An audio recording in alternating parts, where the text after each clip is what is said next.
I'm Ben Meiselas from the MeidasTouch Network, and as we are making this video, Donald Trump is currently being deposed. His deposition is being taken in connection with the E. Jean Carroll defamation of character lawsuit, which is currently pending in the Southern District in New York Federal Court before Judge Kaplan. The lawsuit was initially filed by E. Jean Carroll in November of 2019 based on certain defamatory statements Donald Trump made multiple times in or around June of 2019, where Donald Trump denied that he had sexually assaulted E. Jean Carroll at a Bergdorf Goodman department store, a luxury department store in New York, in around the fall or spring of 1996. And he also made a number of other derogatory and defamatory statements about E. Jean Carroll, about her appearance, and other such really horrific statements. Donald Trump removed the case to federal court. The case was initially filed in state court.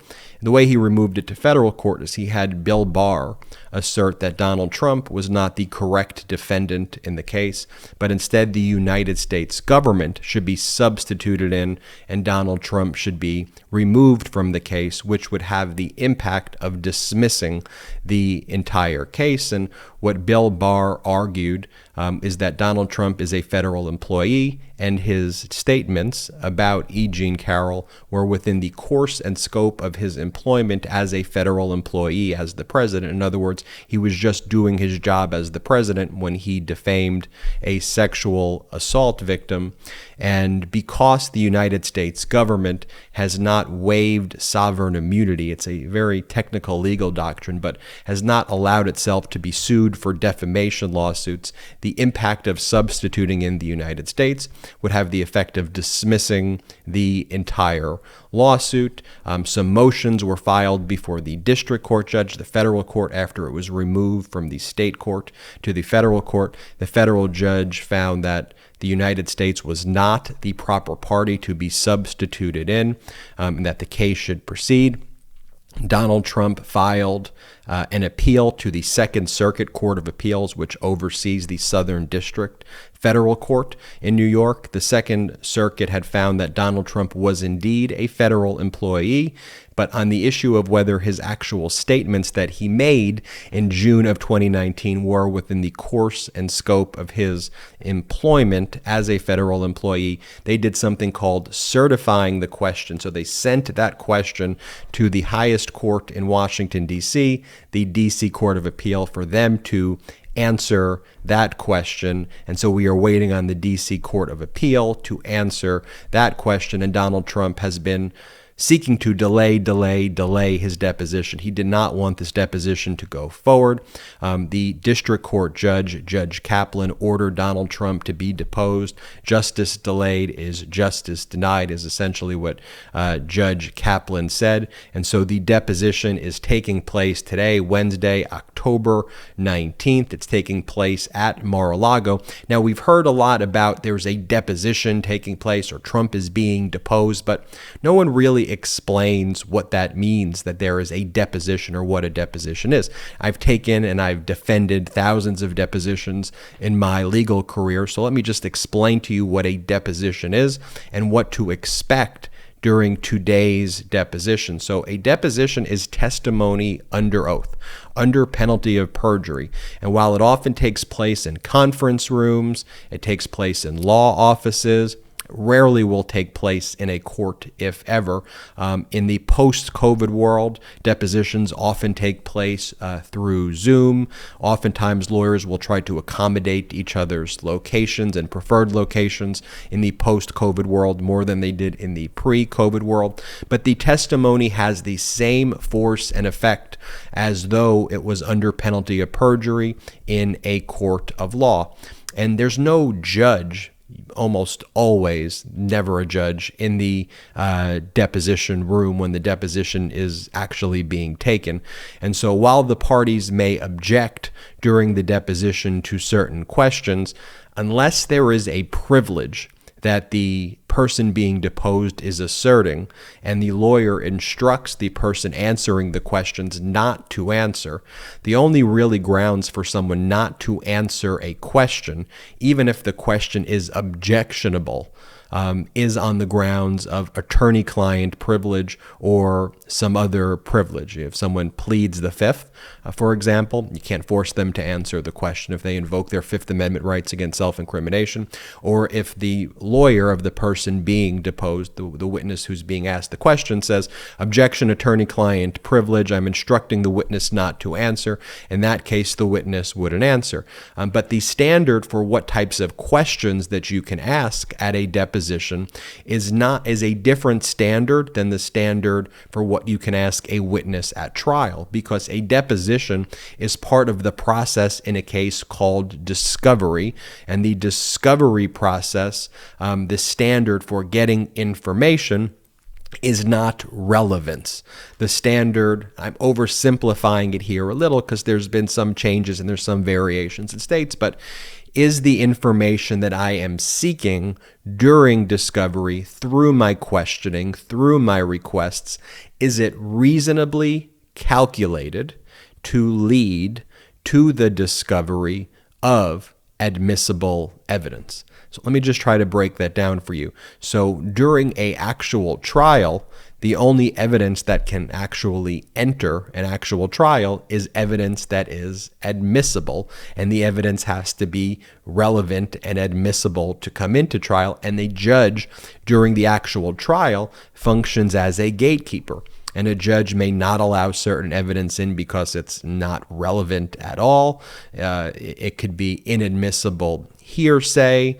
It could be just entirely prejudicial, and the prejudicial aspect of it totally outweighs any what's called probative value, but any real value to the jury. But that's not the case in a deposition, and that's not the case in the discovery phase. And other aspects of the discovery phase are submitting written questions called interrogatories, submitting requests for production of documents. And again, the standard here is it reasonably calculated to lead to admissible evidence? Not is it admissible, but could this possibly lead to admissible evidence for trial?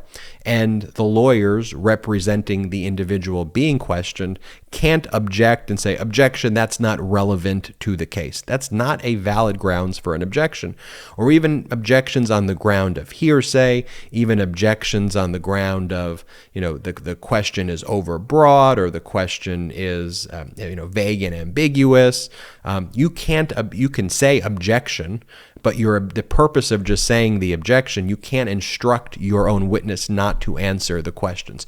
Your objections that you make are preserved when you make your objections at the deposition for a judge to later rule on whether that information that the witness answers then gets actually into the trial itself.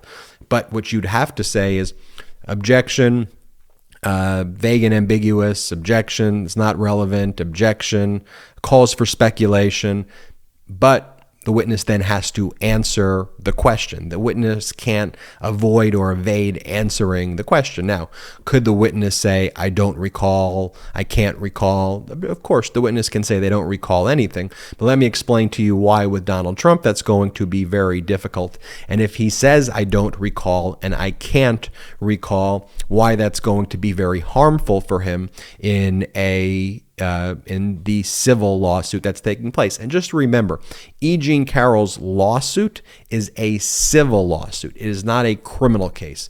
The ultimate outcome of any civil lawsuit, there could be injunctions to stop someone from doing things, but that's not what this type of case is. Or there's monetary damages. There's civil damages that are assessed, and those are economic and non-economic damages. So when you're talking about civil lawsuits, no matter what, at the end of the day, what you're asking a jury for is money for the damages that you've faced. And so E. Jean Carroll deposing Donald Trump, Donald Trump's lawyers are going to be there, E. Jean Carroll's lawyers are going to be there. Sometimes when I am taking the deposition on behalf of a client, I will want the client there. In a case of sexual assault, I will want to make sure that my client is comfortable. Sometimes the client will absolutely want to be there to confront their abuser, and sometimes the client will say, I do not want to be there. But if the client is there, sometimes the client will help pass me notes in case I forget something, and the clients often have a great deal of insight. But you'll be in a conference room, you'll be on one side of the table. So let's just say I'm the one representing E. Jean Carroll. I'll have Trump's lawyers will be on the other side of the table. In the room will be a court reporter who will be transcribing everything that's said. There will also be a videographer taping everything that's said. And the deposition will start off by the witness being sworn, taking the oath and being sworn in under penalty of perjury. I will then ask the question. I will say, do you understand, Mr. Trump, that you're testifying under penalty of perjury? Yes. Do you understand what it means to testify under penalty of perjury? You understand that even though we're in this informal conference room today, you understand that the statements that you make will have the same force and effect as though we were in a courtroom. Do you understand that at the end of this process, the court reporter that you see over there is going to be is transcribing everything you're saying? You're going to be getting back everything you said today. You'll have the ability to make corrections. But if you change your answer from a yes to a no, or you say something that's completely at odds with what you say, you understand that could bear on your credibility at the time of trial. Do you understand that I'm entitled to your best testimony today? Is there any reason why you can't give your best testimony today? Have you taken any drugs or alcohol in the past 24 hours that would impair your ability to give your best testimony today? And then we would proceed. I'd probably get into some background information, but here are the main topics that I think are going to be discussed and will be discussed at the deposition of Donald Trump. They're going to focus on the underlying act. Truth is a defense to defamation. So the underlying sexual assault at issue that took place in 1995 to 1996, or around that time period at the Bergdorf Goodman. I believe it took place somewhere around fall 95, spring 96. And Donald Trump is going to be asked about that incident. Now, he could say, no, that didn't happen. He can say, I don't recall. But a good, skilled lawyer is going to press Donald Trump on the incidents that took place. And let's not forget what is being alleged in E. Jean Carroll's lawsuit, because there is a very, very, very detailed complaint that E. Jean Carroll had filed on November 4th, 2019. We could pull it up right now, but the factual allegations about Trump rapes Carroll at the Bergdorf Goodman has very, very specific facts of what took place. Paragraph 22 of E. Jean Carroll's complaint. On the evening between the fall of 1995 and the spring of 1996, Carroll left work and went to Bergdorf Goodman, the luxury department store on Fifth Avenue in New York City. She was and remains a regular shopper there. That evening, Carroll did not find what she was looking for and prepared to leave Bergdorf's empty-handed. As she exited through Bergdorf's revolving side door on 58th Street, Trump arrived and entered through the very same door, which was cater-cornered across from the Plaza Hotel. Trump instantly recognized Carroll on sight. They had met on at least one occasion before and had long traveled in the same New York City media circles in this period. Carroll was doing the daily Ask E. Jean TV show, a small hit on America's Talking Network. Trump put up his hands to stop her from exiting and said, "Hey, you're that advice lady." Carroll, struck by his boyish good looks, responded by saying, "Hey, you're that real estate tycoon." Trump said that he was at Bergdorf's to buy a present for a girl and asked Carroll to come and advise him. Trump and Carroll began searching for a gift that Trump could give to the unnamed girl. As they stood just inside the door, Carroll pointed to the handbags. They keep going through more allegations. Trump then had an idea. He would buy lingerie instead. Trump and Carroll rode up the escalator to the lingerie department. When they arrived, it was uncharacteristically empty, And then it goes through in painstaking detail the accusations about Trump closed the door in the dressing room. Immediately, Trump lunged at Carroll, pushing her against the wall, bumping her head quite badly, and putting his mouth on her lips. Carroll shoved him back, utterly shocked by Trump's unexpected attack. But Trump did not stop. He seized both of her arms and pushed her up against the wall, again bumping her head a second time, while pinning Carroll against the wall with his shoulder. Trump jammed his hand under her coat dress and pulled down her tights. Trump opened his overcoat and unzipped his pants. Trump then pushed his fingers around Carroll's genitals and forced his penis inside of her. Carroll resisted, struggling to break free. She tried to stomp his foot with her thigh. She tried to push him away with her one free hand. Carroll ran out of the dressing room, out of Bergdorf's, and onto Fifth Avenue. The whole tackle lasted about 3 minutes in length. And then the complaint goes on to say that she confided in friends about what took place. And then when she came out with the accusations and Trump's defamatory statement. But Trump is going to be asked about each and every one of those allegations. So he's going to be asked about the underlying incident. Next, he's going to be asked about his defamatory statements, the statements that he made to reporters in June, the statements that he made to the press during a press conference in June. He's going to be discussing each and every one. He's going to be asked each and every one of those statements in painstaking detail. What he's also going to be asked is about statements that were made and his conduct relating to other victims. In a case like this, in a case alleging allegations of sexual assault or defamation related to sexual assault, one of the things you would certainly be entitled to get during discovery as a plaintiff is to ask questions about other victims. So I have no doubt, and that's called Metoo evidence, and I have no doubt that Trump is going to be asked these questions about Metoo evidence. So about all the other individuals that he is alleged to have sexually assaulted his life and all of the other allegations against him and all of the way he has defamed other victims, he is going to be asked those questions.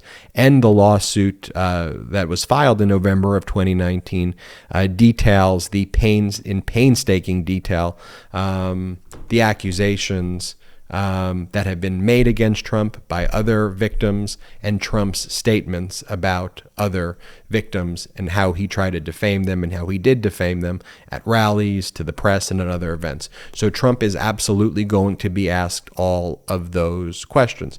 Trump is going to be asked questions about his statements about women in general. He's going to be asked questions about his social media posts. And recall, after Judge Kaplan, the federal judge, made the order that said that Donald Trump had to sit for deposition, Donald Trump took to his social media platform, Truth Social, and posted the very same defamatory statements that he made when he was president. He posted those on Truth Social, and as I explained in another video, it's the worst legal thing that you could possibly do if your defense is that you should have immunity for your conduct because it took place during the course and scope while you were the president. Trump then posted those exact same accusations and allegations when he was not the president. So even if Trump were to succeed now in the Second Circuit, E. Jean Carroll is going to sue him based on what he just said within the past few weeks. But also, if Trump's going to say, I don't recall what I said, Trump literally made remarks about E. Jean Carroll within the past 2 weeks. And so he's going to be asked about those statements as well. And one of the things that I think is going to come out of this, and we'll see if my prediction is right, but I think it will, is I think that Trump is going to try to obstruct the deposition. I think his lawyers are, now that you know what a deposition is and what questions you have to answer and what a lawyer can't instruct, you can't instruct the client not to answer the question because you don't like the question. The only instruction not to answer is it attorney-client privilege or are you pleading the Fifth Amendment? But I think here you're going to have a number of what's called speaking objections, where Donald Trump's lawyers are going to try to be very aggressive to intimidate E. Jean Carroll's lawyers. So they're going to say things like, That's a ridiculous question. Ask another question. And E. Jean Carroll's lawyers, because they're very professional, they're going to say, counsel, you can state your objection for the record. Please stop with your speaking objections and stop being argumentative. Just state your objection. Let me ask Donald Trump the questions. It would be a big mistake for E. Jean Carroll's lawyers, and again, they're very experienced lawyers, so this isn't going to happen, to kind of take the bait from Trump's lawyers, if Trump's lawyers take that approach and try to turn this into fighting on the record. Federal judges hate that. Judges hate that in general. It's best for the lawyer representing the plaintiff. Just be professional, get through it. If the defense lawyer is trying to obstruct, that's all going to be on the record. And I think that's what we will see here as well. I think you're going to see Donald Trump try to avoid all of those rules at the deposition, try not to answer questions that he has to answer.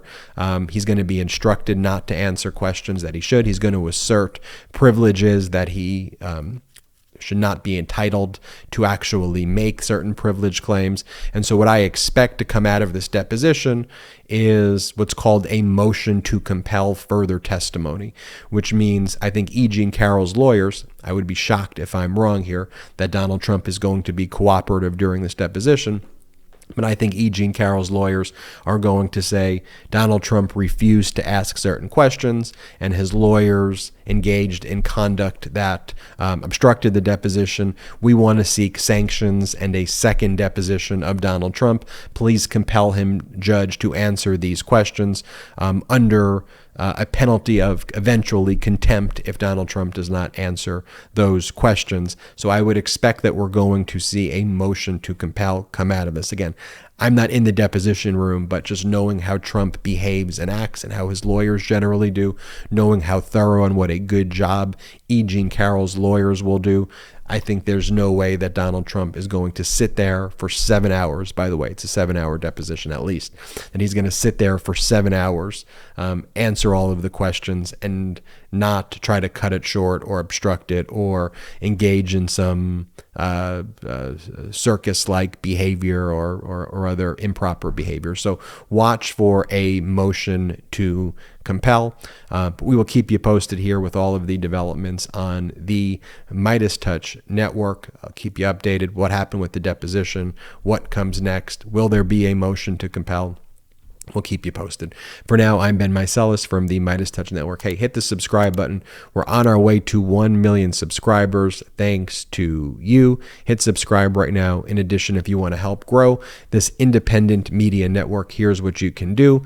Go to patreon.com/MeidasTouch, patreon.com/MeidasTouch, patreon.com/MeidasTouch. There's a number of exclusive membership tiers there, but most importantly, help grow this independent media platform by going to patreon.com/MeidasTouch. Until next time, I'm Ben Meiselas. This November is Rowvember.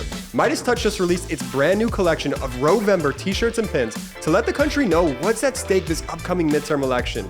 Go to store.MeidasTouch.com to grab yours. That's store.MeidasTouch.com.